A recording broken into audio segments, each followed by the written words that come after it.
చాలా చోట్ల క్రిస్టియన్స్ ని చంపేస్తున్నారు కదా. సో చంపేసిన వెనకాల ఉన్న వాళ్ళకి ఎందుకు దేవుడు పనిష్ చేయట్లేదు? క్రిస్టియన్స్ ని చంపితేనే దేవుడు పనిష్మెంట్ ఇవ్వాలా, లేకపోతే ఎవరిని చంపినా ఇవ్వాలా? క్వశ్చన్ ఏంటి అని అంటే క్రైస్తవుల, బౌద్ధుల, ముస్లింల, హిందువుల కాదు. ఒక మనిషిని అన్యాయంగా చంపడం, అన్యాయం జరిగిన చోట దేవుడు ఎందుకు ఏం చేయట్లేదు కదా, అంతేనా? హబక్కుకు గ్రంథం అంతా ఇదే. The entire book of Habakkuk is this. ఏంటి నువ్వు చూడవా, అసలు ఉన్నావా? నువ్వు ఉంటే కళ్ళు మూసుకున్న పాట కూడా పాడారు ఒక ఆయన పాత రోజుల్లో. ఉన్నావా, అసలు ఉన్నావా, ఉంటే కళ్ళు మూసుకున్నావా? దిస్ ఘంటసాల గారు పాట. భక్త తుకారం చూసారా?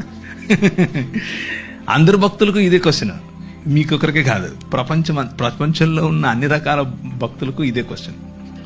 అయితే భక్తులు ఏం ఎక్స్పెక్ట్ చేస్తారంటే జరగంగానే ఆయన కత్తెత్తుకొని వచ్చేసి వేసేయాలనుకుంటారు. But God doesn't work like that. ఆయన అలా పనిచేయడు. ఆయన ఏమంటాడు అని అంటే నా ప్లాన్ ఒకటి ఉంది, నేను చేస్తున్నా. అప్పుడు హబక్కుకు కోపం వచ్చి దాన్ని ఏమంటారు, అలిగితాడు. అలిగి పై గోపురం ఎక్కి మఠం వేసుకొని కూర్చుంటాడు, నువ్వు చెప్పు నాకు ఇప్పుడు ఆన్సర్ అని. దానికి ప్రభు ఏం చెప్తున్నాడు అని అంటే, నువ్వు చూస్తుండు, నేను చేస్తున్నా, నేను ఒక నూతన కార్యం చేస్తున్నా, అది వస్తుంది, అది జరుగుతుంది, you just need to see it. భక్తిహీనులు ఇలా అయిపోతే, భక్తిహీనులు అసలు భక్తి లేని వాళ్ళు మాకంటే తక్కువ నీతిపరులు వచ్చి మాకు బుద్ధి చెప్తారా అనేది ఆయన క్వశ్చన్. దానికి దేవుడు ఇచ్చేటటువంటి ఆన్సర్ ఏంటి అని అంటే, నువ్వు చాలా భక్తిపరుడు అని నువ్వు అనుకుంటున్నావు ఇశ్రాయేలు, యూదా, కానీ తూరు 2-3 సార్లు 4 సార్లు చేసిన తప్పు ఏదైతే ఉందో అది నీలో కూడా జరిగితే నిన్ను కూడా అలాగే పంపిస్తా. దమిష్కు 3 సార్లు 4 సార్లు చేసిన తప్పు ఏదైతే ఉందో అది నీలో ఉంటే నిన్ను కూడా అదే చేస్తా. హోషేయ గ్రంథం అంతా ఇదే.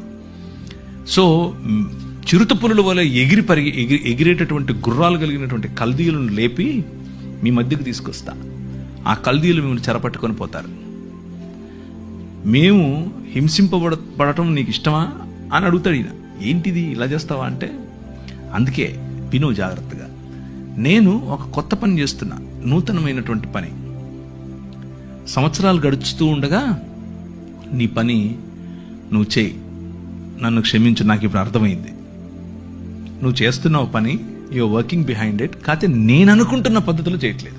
నాకు ఇప్పుడే ఇక్కడే ఇలాగే పైనుంచి ఉరుములు పడాలి, కింద భూమి పగిలిపోవాలి అని నేను ఎక్స్పెక్ట్ చేస్తున్నాను. అలా కాదు.